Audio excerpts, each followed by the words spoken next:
Caught behind Venetian blinds, out of reach for the city lights. This ain't where I belong. Hey, look at me, man, what I've become. I've been running east, looking for a sunset, digging deep since '99. What I thought was gone was sitting in my pocket in plain sight all along. I think it's time for me to go, burn all bridges. All I know, I got lost along the way, fell between the foam, pulling stitches. Time to let go, so come what may.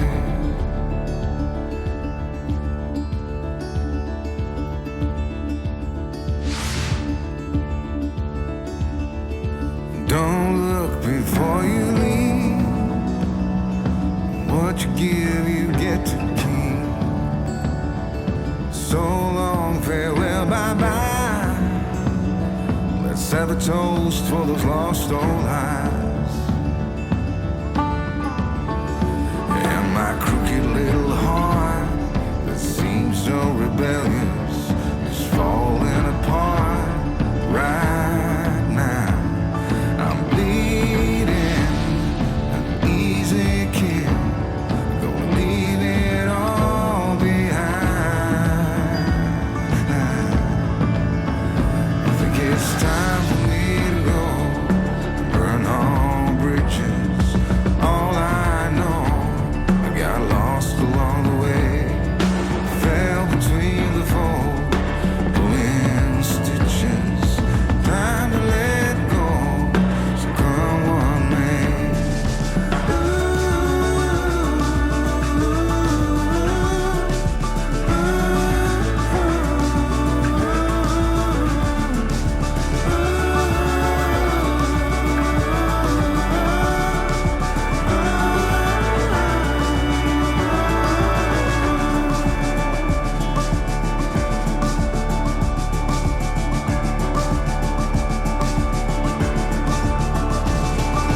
Caught behind Venetian blinds, out of reach for the city lights.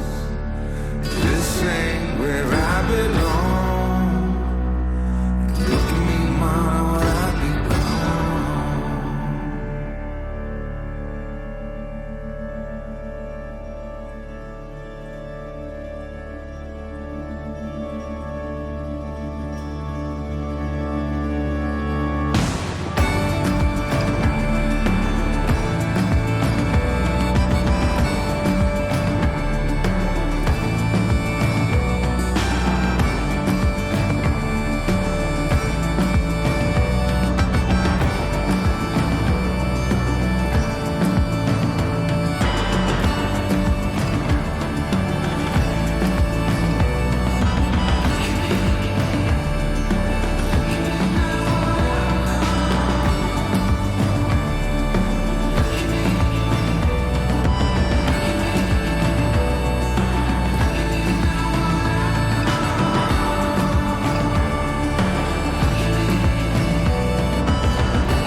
Hi folks, welcome back to the channel and welcome to Italy.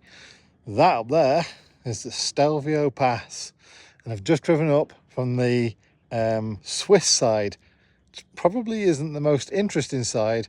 I think it's the Italian side that's got definitely the more interesting switchback roads. However, it is a new country and therefore it's New Country Day. So we've got the Italian flag on there as well now. So yeah. See what I mean about trying to align them left to right? So the next country now is Czechia, which I can put in the middle.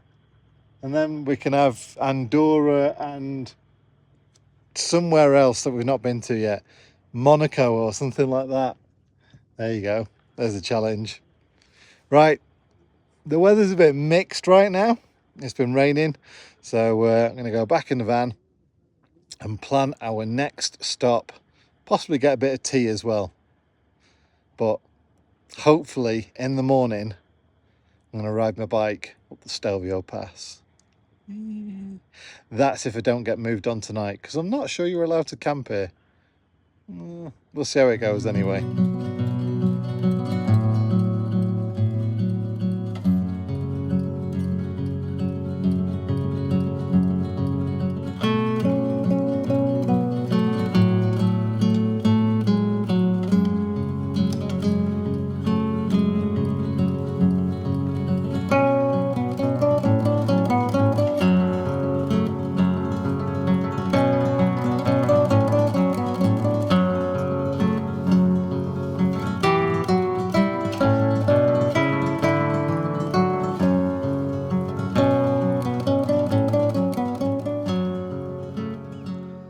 Well, good morning, folks. And yeah, that's the Stelvio Pass, or rather, that is down there. And I'm gonna go ride it. It's 6:45. So let's go do this. Can't believe I'm gonna ride this.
Right, that's halfway up the Stelvio Pass, over the top,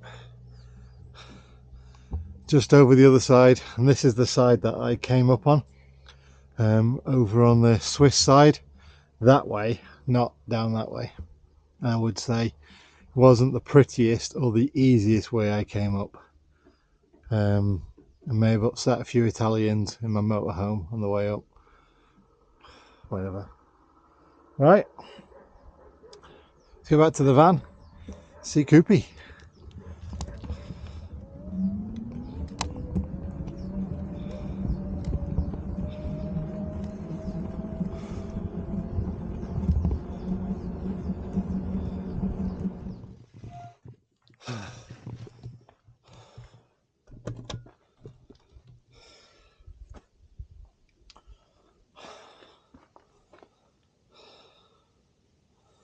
just under 5 miles. But workout paused. Workout ended. Heart rate.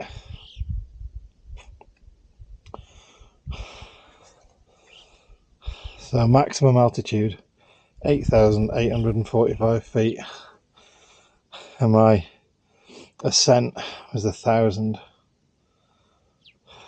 But my heart rate got up to 153, and considering that altitude, I think that's enough. Mind you, I've been altitude training if you think about it. Right, let's get moving. Well, I did it. Absolutely did it. Knackered, at least I did it. And yeah, right time in the morning as well. Literally like just a couple of cars around. Nice weather, comfortable temperatures. Perfect. But like I say, it's just the altitude. Just need to go easy. Oh dear. Well, I chuffed myself, I did it though. And I got up this morning and put the time lapse on for the sunrise as well. So I hope you appreciate that bit too. All right, let's go and take Mr. Cooper for a little walkies. Give him his breakfast. And then we'll get on the road. So we're setting off on our way to the Dolomites, across Italy, the mountains, and the epic and stunning scenery. Because obviously, well, it's what attracts me the most, really. But I wanted to talk about something about, you know, driving over these mountains and little hints and tips so that hopefully you'll feel less intimidated by them and feel safer as well while driving over them. And it starts with speed and gears really, and brakes and things like that. Obviously the faster you go, the more wear and tear on your gearbox and your engine and your brakes. And specifically on the way up, gearbox and engine, need to look after them bad boys because they're expensive. And on the way down, the brakes, they will not last all the way down if you're just touching the brakes all the time. So a few hints and tips is just lower your speed. So descending, you know, 10, 15 miles an hour, and same again on ascending as well. First and second gear going up and first and second gear going down. And just take it easy. So what if there's people behind you, whatever, you know, you're all there to see the same thing, and just some of you'll get there faster than somebody else. And on the descend as well, what you want to do with that is have engine braking helping you, and that is like leave it in second gear, so your revs rise up a bit, you know, 2,000, 2,500 range, something like that. And what that does, it gets the engine going, which produces more vacuum, which helps the brake servo spin at a faster rate, which gives you better brakes. But you still don't want to be touching the brakes all the time. So on the brakes, make sure that you press the brake pedal to decrease your speed, and then come off the brake pedal for at least double the amount of time that you were touching the brake pedal for. And then just keep doing that, like I say, with a slow speed, with engine braking and periodic touching of the brakes. Your brakes should last all the way down. I mean, look, you can see from my face there, I'm taking it easy. It's all under control. I'm just assessing what's coming around the next bend, you know, what's coming up. I'm just taking it easy, nothing special. You know, it isn't that bad, in all fairness. Yes, you've got shear drops on one side, and yes, some of the hairpins, you really have to take every inch of that hairpin to get around. But like I say, take it easy, take it slow, keep your wits about you, and you'll be totally fine. Started to feel a bit ill, so I've made my way down. I feel a lot better now. But yeah, I was going to say a few things about, you know, if you want to do the roads like that, do them. You know, some parts are single track, so take care. And some of the switchbacks were so tight. I made it round, but obviously you got to watch out for vehicles coming the other way. And as you turn around tightly, you got to watch out that your rear doesn't swing out and catch the wall or something like that. And you've got to watch out for Italian drivers, because they just don't care. They're going no matter what. So they won't give way to you. they'll pass a passing place and then stop next to you, rather than actually you know, stopping at the passing place, which is, you know, what normal people would do. But yeah, overall, do it. It's fantastic. It's a great view, great experience. You know, there's no need to be fast about it. Just take it easy and have a good time. There we go, and some diesel. So I had the right of way then, but the Italian driver came through anyway, because, you know, Italian drivers. So let's get some diesel. 123 euros. Wow. But it was nearly empty. But it was cheeky at the same time, as I am quite often, because I wild camp pretty much all the time. And I asked them if they had a tap I could use. So not only am I now full of diesel, but full of water as well. Oh yeah, baby. I think this new gearbox is absolutely fantastic. Range 1,109 miles to a tank of fuel. 123 euros, so you know, that's alright. But yeah, absolutely brilliant that, isn't it? Love it. Oh, don't worry about my warning lights either. It's a well-known fault on the Fiat. If you turn cruise control off, the warning lights go off as well. So yeah, one of those things. But yeah, look at that range. Yeah, baby. Did you see the colour of the river as well? The water running off all those mountains. It was black. Not the alpine fresh water that you think you're going to get. Anyway, do you want to know something funny? As I was leaving the petrol station, I got all my languages a bit confused. I'm in Italy, and I said, gracias. So, yeah, no wonder I got a funny look off him. La la la la la. Just get confusing changing country all the time. Not that I've been anywhere near Spain for a long time.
Been waiting for the temperatures to drop a bit. We're near the Lake coarse. Obviously I put 3 words on the screen now so you can see where we are, but it's been pretty hot here today, about 31 degrees, And I know that might not sound quite hot, because I know some of you back home in Manchester have been saying it's 40 degrees here, mate, where I used to live. And yes, up in the mountains it's been 12 degrees to maybe 24 degrees or something like that. So today, coming back down, it's felt more humid here, and yeah, hot and sticky. But anyway, look at the Dolomites. Absolutely stunning. We've got Dolomites behind us and Dolomites in front of us. So yeah, one of the most annoying things I've found so far in Italy, at every point that we've turned up at a parkup, or every time I've gone past something and thought, oh, you know what, that'll do as a parkup, these signs have been out saying, you know, like no parkup or no camping or whatever. And it's just making it a bit trickier. Tricky is the wrong word. It's just making it a bit annoying, I guess, because even Park for Nights, most of them on Park for Nights actually take you to spots with these signs up, and it looks like the signs are new, so it could be a new thing in Italy. Like everywhere else, after lockdown and everything, everyone got all uppity about, you know, this is ours, get out of the way, you lot, and put signs up or barriers. Yeah, last night I had loads of campers with me. Tonight, no one around, just me. So who knows? But yeah, I'll try one more tomorrow, and if that doesn't work out, then head to Austria, which has similar issues in the fact that they don't particularly like wild camping so much, especially in the summer peak season. Yeah, John, idiot, why would you come in summer peak season? Mainly I came on summer peak season because in the winter they close all the roads that I've been riding and driving, so couldn't have done this trip. So yeah, Austria, then Germany, and then Czechia. So we have to find out where we get to tomorrow, but for now this little spot's all right. And there's a little bit of breeze up here. I think we are about 5,500 feet up, so about 3,000 feet less than this morning, which does mean that I feel fine. I don't feel ill or anything like that. Me and Cooper, like I say, we better walk around the forest, and both of us felt okay, apart from the fact that, you know, it was just a bit warm, but soaked him and we got back and he was fast asleep in about 10 minutes then. So there we go.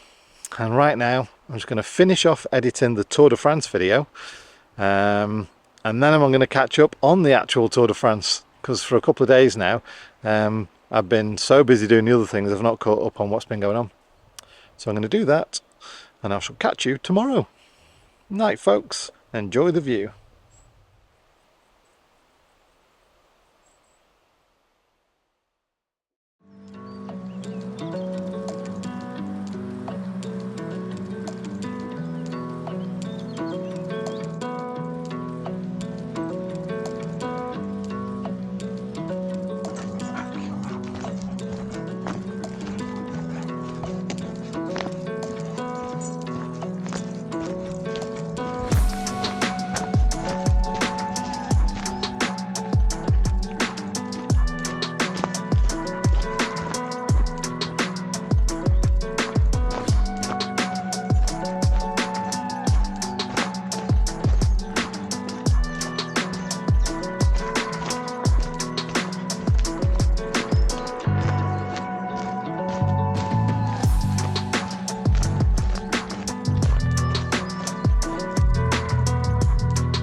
Good boy.